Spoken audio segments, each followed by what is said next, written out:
একদিন হঠাৎ করে এক বৃদ্ধের হুইল চেয়ার বিকল হয়ে যায়। চেয়ারটা পাহাড়ের ঢাল বেয়ে নিচের দিকে গড়াতে থাকে। ঠিক সেই মুহূর্তে এক ছোট্ট মেয়ে সামনে এসে পড়ে। সে তার বিশেষ ক্ষমতা ব্যবহার করে বৃদ্ধটিকে বাঁচিয়ে নেয়। আতঙ্কিত বৃদ্ধ জিজ্ঞেস করেন, তুমি ঠিক আছো তো? আঘাত পেয়েছো কোনো? মেয়েটি হেসে বলে, আমার কাছে একটা লাকি চার্ম আছে, আমি কখনো আহত হই না। কিন্তু বৃদ্ধ খেয়াল করলেন এই মেয়ের লাকি চার্মটা তার পরিবারের অন্য সদস্যদের মতোই। মেয়েটি বলল, আমি এই চিহ্ন নিয়েই জন্মেছি। তখনই বৃদ্ধের মনে সন্দেহ জাগলো, এই মেয়েটা কি তার নাতনি? একই চিহ্ন কেন? ঠিক তখনই কোম্পানির সিইও সাজিদ সেখানে দৌড়ে এলো। সে মেয়েটাকে ধন্যবাদ দিতে যাচ্ছিল, কিন্তু তার আগেই মেয়েটির মা সুবর্ণা মেয়েটিকে ডাক দিয়ে নিয়ে চলে গেল। বৃদ্ধ কিন্তু চুপি চুপি মেয়েটার 2-4টা চুল তুলে নিয়েছেন। এক সহকারীকে বললেন, এগুলো ডিএনএ টেস্ট করো। খুব দ্রুতই টেস্টের রিপোর্ট চলে এলো। রিপোর্ট দেখে সাজিদ একেবারেই হতভম্ব, কারণ রিপোর্টে লেখা ছিল এই পিচ্চি মেয়েটা তার নিজের মেয়ে। সাজিদের মনে পড়ে গেল 6 বছর আগের সেই রাতের কথা। সেই রাতে এক অচেনা নারী ভুল করে তার হোটেল কক্ষে ঢুকে পড়েছিল। মদ্যপ অবস্থায় দুজনের মধ্যে ঘনিষ্ঠ সম্পর্ক হয়েছিল। সকালে ঘুম ভাঙার পর সাজিদ শুধু টেবিলে $200 পড়ে থাকতে দেখেছিল। সে ভীষণ রেগে গিয়েছিল এবং শপথ করেছিল যেভাবে হোক সেই নারীকে সে খুঁজে বের করবে। ডিএনএ টেস্ট রিপোর্টে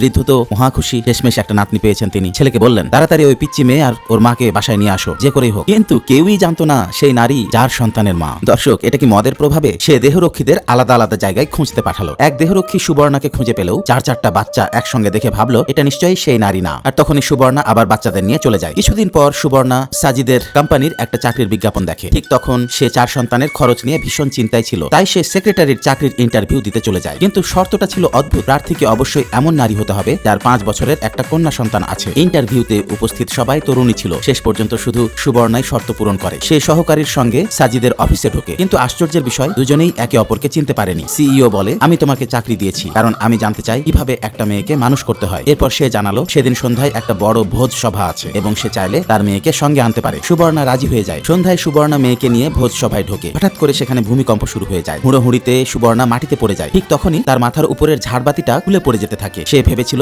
এই বুঝি শেষ। ঠিক তখন মেয়েটার শরীরের সেই লাকি চিহ্নটা হঠাৎ আলো ছড়াতে শুরু করে। সিইও সাজিদ দৌড়ে এসে পৌঁছায়। অদ্ভুতভাবে ভূমিকম্প থেমে যায় আর ঝাড়বাতিটা সুবর্ণার গায়ে গিয়ে পড়ে না। সুবর্ণা দ্রুত মেয়েকে জড়িয়ে ধরে শান্ত করে। পিচ্চি মেয়েটা যখন সুবর্ণাকে মা বলে ডাকে, সাজিদ সেটা শুনে ফেলে। আর সেই মুহূর্তেই সে বুঝে যায় সুবর্ণাই সেই 6 বছর আগের মানুষ যার সাথে তার হোটেলে সময় কেটেছিল। বন্ধুরা, আমার গল্পের নায়ক নায়িকার নাম তোমাদের নামে শুনতে চাইলে কমেন্টে নাম জানাও। এভাবেই আসবে তোমাদের নাম কোনো এক ভিডিওতে।